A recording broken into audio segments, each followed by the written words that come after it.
ఏమనాలి తమ్ముళ్ళు, మట్టి దొంగలు, రాజధాని రోడ్లో మట్టి దొంగలు, వీళ్ళు మనుషులేనా అని మిమ్మల్ని అడుగుతున్నా. ఇంకో పక్క ఈరోజు మీరు ఒక్కసారి చూడండి, 13 లక్షల కోట్ల రూపాయలు అప్పుంది. ఎవరన్నా బాగా ఆస్తులుండే వాళ్ళు వేరే రాష్ట్రానికి వెళ్ళిపోతారు, ఇక్కడ మిగిలేది పేదవాళ్లే మిగులుతారు. ఆ అప్పు ఎవరు కట్టాలి? మీరు వాడే నిత్యావసర వస్తువులు, మీరు వాడే పెట్రోల్ డీజిల్, మీరు వాడే కరెంటు, దీని మీదనే ఇవన్నీ పడతాయి.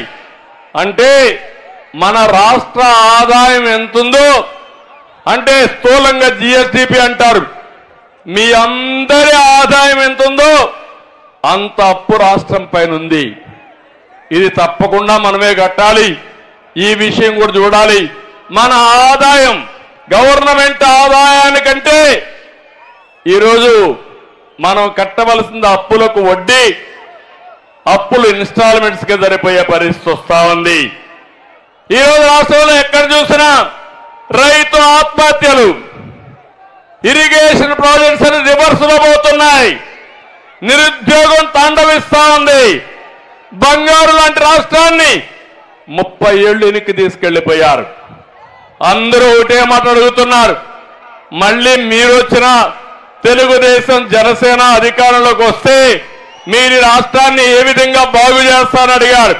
నేను ఒకే మాట చెప్పాను, సంకల్పం ఉంది, చేసిన అనుభవం ఉంది, మళ్ళీ బాగు చేసే పార్టీగా మేము ముందుకు పోతామని చాలా స్పష్టంగా చెప్పాను.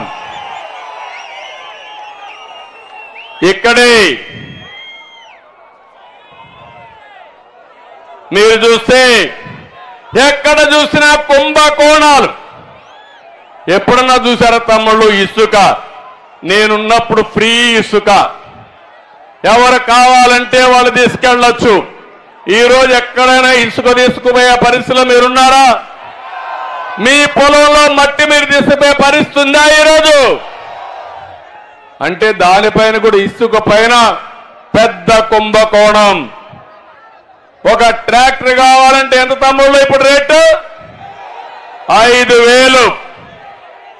ఈ డబ్బులు ఎక్కడికి పోతుంది? తాడేపల్లి కొంపకు పోతుంది సాయంత్రం అయితే. ఇంకో పక్క మద్యం నాసి రకం, అవునా కాదా? పేదవాళ్ళ రక్తాన్ని తాగే పరిస్థితికి వచ్చారు. ఎక్కడ చూసినా ఇష్ట ప్రకారం మద్యం కానీ మైన్స్ లో కానీ కుంభకోణాలు జరిగే పరిస్థితి వస్తా ఉంది. లక్షల కోట్ల రూపాయలు కుంభకోణాలు చేస్తున్నారు. ఈ పేదవాడి రక్తాన్ని మా తమ్ముడు తీసుకొచ్చాడు, క్వార్టర్ బాటిల్. తప్పకుండా మందు బాబులకు అందరికీ శుభవార్త, రేట్లు తగ్గిస్తా, నాణ్యమైనటువంటి మద్యం వస్తుంది. మీ జీవితాలతో ఆడుకోను,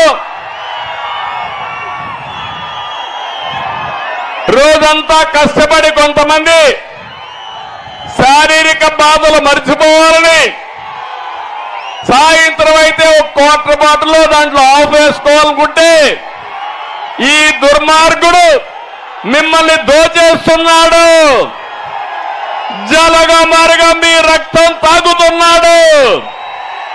తప్పకుండా నేను అండగా ఉంటా, మీకే కాదు మొత్తానికి కూడా న్యాయం చేసే బాధ్యత నాదని మిమ్మల్ని తెలియజేస్తున్నా. 10 రూపాయలు మీకు ఇస్తున్నాడు, మీ జోబీకి కన్నం పెడుతున్నాడు, 100 రూపాయలు లాగేస్తున్నాడు. ఇది ఎక్కడ న్యాయం అని నేను అడుగుతున్నా. ఈరోజు ఈ రాష్ట్రంలో నియంత పోకడలు, అంతేకాకుండా ఎవరన్నా మాట్లాడితే ఒక అహంభావ ధోరణి, మామూలు కాదు, నియంత్రణ కంటే మించిపోయాడు. ఎవరన్నా మాట్లాడితే వాళ్ళందరినీ కేసులు పెడతాడు,